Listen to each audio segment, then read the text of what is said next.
सलाम everyone and welcome to पहाड़नामा, जहां हम बात करेंगे पहाड़ों और कोह पेमाई से मुतल्लिक।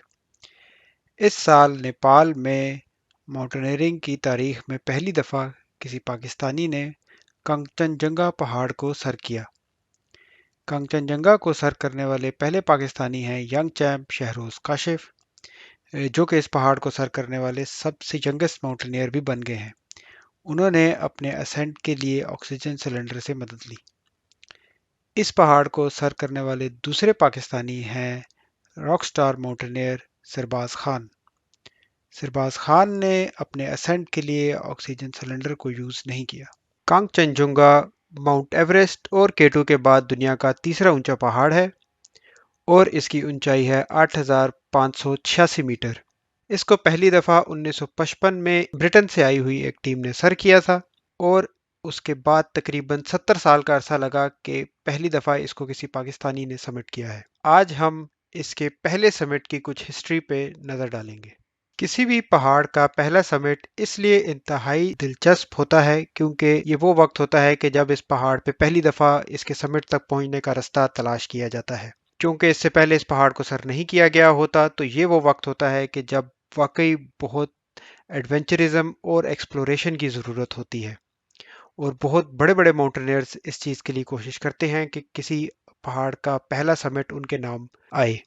1940 और 50 की दहाइयाँ तो वैसे ही माउंटेनियरिंग का गोल्डन पीरियड कहलाती हैं, क्योंकि इसी ज़माने में दुनिया के ऊंचे तरीन पहाड़ यानी कि जो 14,800 माउंटेन हैं उनको सर किया गया था। और इन्हीं एक्सपीडिशंस के दौरान माउंटेनियरिंग की वो कहानियां सामने आई कि जिनको सुन के और पढ़ के इंसानी हिम्मत, हौसले और जोश को दाद देने को दिल करता है। तो वापस आते हैं कांगचनजंगा पे। कांगचनजंगा दुनिया का तीसरा ऊंचा पहाड़ है और ये इंडिया और नेपाल के बॉर्डर पे वाक़या है। ये इंडिया का सबसे ऊंचा पहाड़ है और पाकिस्तान में नागा पर्वत की तरह ये भी बिल्कुल तन्हा खड़ा है, यानी कि इसके इर्द गिर्द कोई और ऊंचा तरीन पहाड़ वाक़या नहीं है। इसके नाम का मतलब है 5 ट्रेजरीज ऑफ स्नो। ये दुनिया के 5 बड़े ग्लेशियर्स के सोर्स है और ये एक बहुत एक्टिव पहाड़ है, यानी कि इसके हर तरफ एवलांचेस यानी कि बर्फानी तोदों का एक ना रुकने वाला सिलसिला लगा रहता है। 20वीं सदी के शुरू में इस पहाड़ को खोजने और इसके समिट तक पहुंचने की कोशिशों में बहुत सारे एक्सपीडिशन आए। इन्हीं कोशिशों में 1905 में एलिस्टेयर क्राउली का भी नाम सामने आता है, जिसको दुनिया का खबीस तरीन इंसान और शैतान का चेला माना जाता है। क्राउली ने 1902 में केटू को भी समिट करने की कोशिश की थी। 1955 में एक ब्रिटिश टीम आई जिसका प्लान पहले तो इस पहाड़ का सिर्फ जायजा लेना था कि कोई रास्ता दरियाफ्त किया जा सके और अगले साल एक दूसरी टीम आके फिर इस पहाड़ को सर कर सके। इस रकी एक्सपीडिशन का लीडर था चार्ल्स एवंस और मेन माउंटेनियर्स थे जो ब्राउन, जॉर्ज बैंड, टोनी स्ट्रीदर और नॉर्मन हार्डी। इन तस्वीरों में आप देख सकते हैं इनकी उस वक्त की एक एक्सपीडिशन की तस्वीर और एक 1990 की रीयूनियन की तस्वीर। इस पहाड़ का रास्ता दार्जिलिंग के शहर से शुरू होता है, जो कि इस पहाड़ से पहले आखिरी बड़ा शहर है जिसमें एक ट्रेन स्टेशन भी मौजूद था। इसके बाद फिर पैदल इस पहाड़ की बेस तक पहुंचा जाता है, जिसमें कुछ हफ्ते लग जाते थे। दार्जिलिंग से कांगचनजुंगा के इंतहाई मुतासर कुन नज़ारे देखने को मिलते हैं। इंडियन साइड से ये पहाड़ सिक्किम की रियासत में मौजूद है, जहाँ की हुकूमत ने इस पहाड़ को समिट करने की इजाज़त नहीं दी थी, क्योंकि उनका मानना था कि ये पहाड़ खुदाओं का घर है और इसकी चोटी एक मुकद्दस जगह है। ये बात आज भी सच है। इसी वजह से इंडियन साइड से इस पहाड़ को बहुत कम एक्सपीडिशंस और समिट्स देखने को मिले हैं। इसके बरक्स नेपाली हुकूमत, जो कि तकरीबन पिछले 50 साल से एक्सपीडिशंस और फॉरेन माउंटेनियर्स को देख रही थी और इस बात का बखूबी अंदाज़ा रखते थे कि इस किस्म की एक्टिविटीज से लोकल इकोनॉमी और टूरिज्म पे कितना अच्छा असर पड़ता है, उन्होंने इस एक्सपीडिशंस को पूरे सपोर्ट किया और नेपाली साइड से इस पहाड़ की एक्सपीडिशन की इजाज़त दी, मगर इस वादे के साथ कि इस पहाड़ का जो बिल्कुल चोटी है उस पे कदम नहीं रखा जाएगा। और चार्ल्स एवंस ने भी इस बात का वादा किया कि वो समिट के बिल्कुल करीब तक तो जाएंगे, मगर जो सबसे ऊंचा मकाम है उस पे कदम नहीं रखेंगे।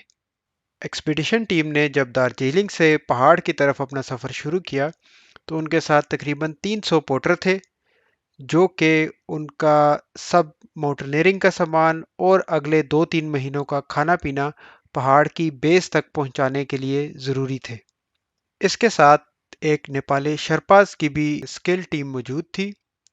شرپا نیپال میں ایک کمیونٹی ہے جو کہ شروع سے ہی فورن ماؤنٹینئرز کے ساتھ پہاڑوں کے اس مہم جوئی میں حصہ لیتے آئے ہیں۔ ان کو لیڈ کر رہے تھے داوا تنسنگ۔ داوا نے 1924 میں اپنے ماؤنٹینئرنگ کیریئر کا آغاز کیا تھا اور 1953 کے ایوریسٹ کے پہلے سکسیسفل سمٹ کے بھی ایکسپیڈیشن میں موجود تھے۔ یہ سب لوگ تقریباً 1 مہینے میں یالونگ گلیشیئر کی سائٹ سے کانچن جنگا کے بیس کیمپ تک پہنچے۔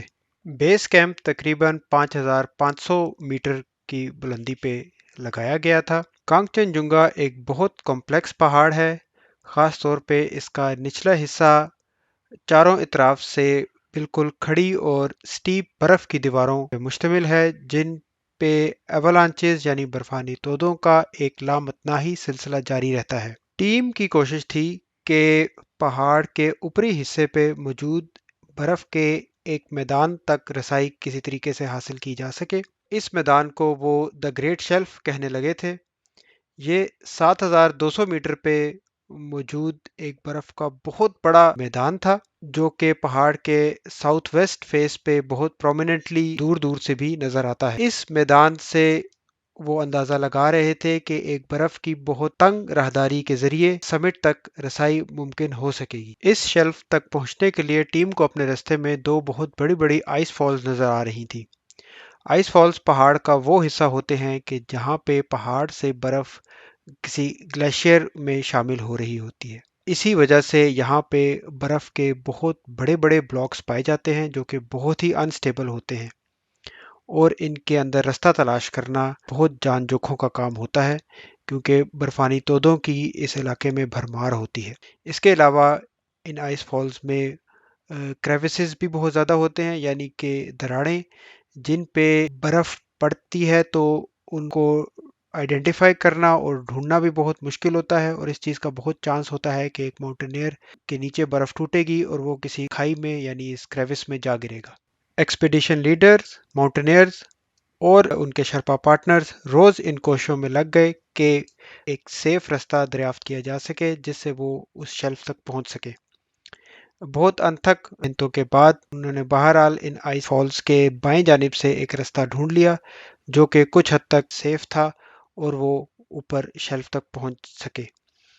اس دوران انہوں نے 5 انٹرمیڈیٹ کیمپس بھی اسٹیبلش کیے جن میں آکسیجن پہنچانا اور اس کے علاوہ سلیپنگ بیگز اور کھانا وغیرہ پہنچانا ایک بہت جان جوکھوں کا اور محنت کا کام تھا۔ 24 مئی کو بالآخر چھٹا کیمپ لگایا گیا۔ یہ آئس شیلف کے بعد اس برف کی تنگ سی راہداری میں لگایا گیا کہ جہاں سے لگتا تھا کہ اب سمٹ تک پہنچا جا سکتا ہے۔ یہ علاقہ تقریباً 45 ڈگری کے اینگل پہ ایک سلوپ پہ تھا اور جگہ اتنی تنگ تھی کہ آدھا کیمپ ہوا میں معلق تھا، اور جو 2 ماؤنٹینئرز پہلے سمٹ پش کے لیے گئے انہوں نے آپس میں فال نکال کے اس چیز کا فیصلہ کیا کہ ان میں سے کون ماؤنٹینئر رات کو ہوا میں رہے گا۔ پہلی سمٹ اٹیمپٹ کے لیے جو براؤن اور جارج بینڈ کا انتخاب کیا گیا۔ انہوں نے 25 مئی کو چھٹے کیمپ سے صبح 8:15 بجے شروعات کی۔ 5 گھنٹے کے انتھک اور سخت محنت کے بعد وہ سمٹ رج تک پہنچے۔ سمٹ رج یعنی کہ وہ ڈھلوان کہ جس کے بعد سمٹ کی تکون نظر آ جائے اور کم از کم رستہ کلیئر ہو۔ اس وقت تک 2 بج چکے تھے اور ان کے پاس صرف 2 گھنٹے کی آکسیجن بچی تھی۔ پلان کے مطابق ان کو اوپر جا کے اور واپس اپنے کیمپ تک پہنچنے تک 6 بجے کا کٹ آف ٹائم پلان کیا گیا تھا، مگر یہ مشکل لگ رہا تھا کیونکہ ان کو لگ رہا تھا کہ ابھی بھی سمٹ تک پہنچنے میں تقریباً 2 گھنٹے لگیں گے۔ پھر بھی ان لوگوں نے اپنا سفر جاری رکھا۔ کچھ ہی دیر بعد انہیں اپنے راستے میں ایک بہت ہی مشکل راک ٹاور نظر آیا۔ حالانکہ جو براؤن ایک ایکسیلنٹ راک کلائمبر تھا، مگر 8000 میٹر کے اوپر ٹیکنیکل راک کلائمبنگ ایک بہت مشکل کام ہے۔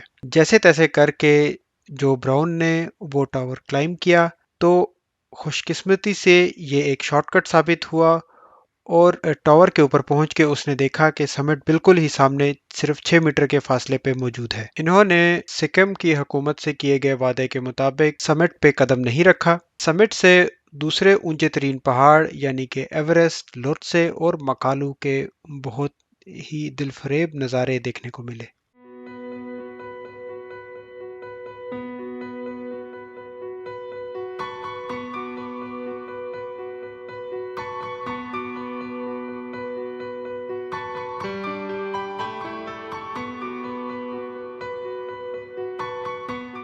अगले दिन यानी कि 26 मई को नॉर्मन हार्डी और टोनी स्ट्रीदर ने भी इन्हीं के रास्ते को फॉलो करते हुए समिट किया।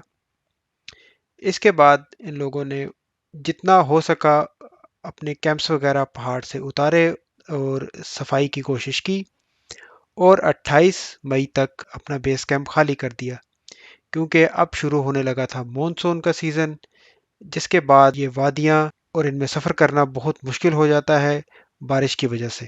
कांगचनजंगा का पहला समिट माउंटेनियरिंग की दुनिया का एक बहुत ही ज़बरदस्त किस्सा है। इसकी एक ख़ास बात यह भी है कि इस पे केटू या एवरेस्ट की तरह कौमियत का कोई ख़ास रंग नहीं चढ़ सका। इसके साथ ही आज की एपिसोड ख़त्म होती है। अगर आप इस एक्सपीडिशन की मज़ीद तफसीलात देखना चाहते हैं तो इस वीडियो के डिस्क्रिप्शन में मौजूद लिंक्स को फॉलो करें, जहां पे आपको और भी बहुत दिलचस्प तफसीलात पढ़ने का मौका मिलेगा। हम मिलेंगे अगली एपिसोड में। अल्लाह हाफिज़।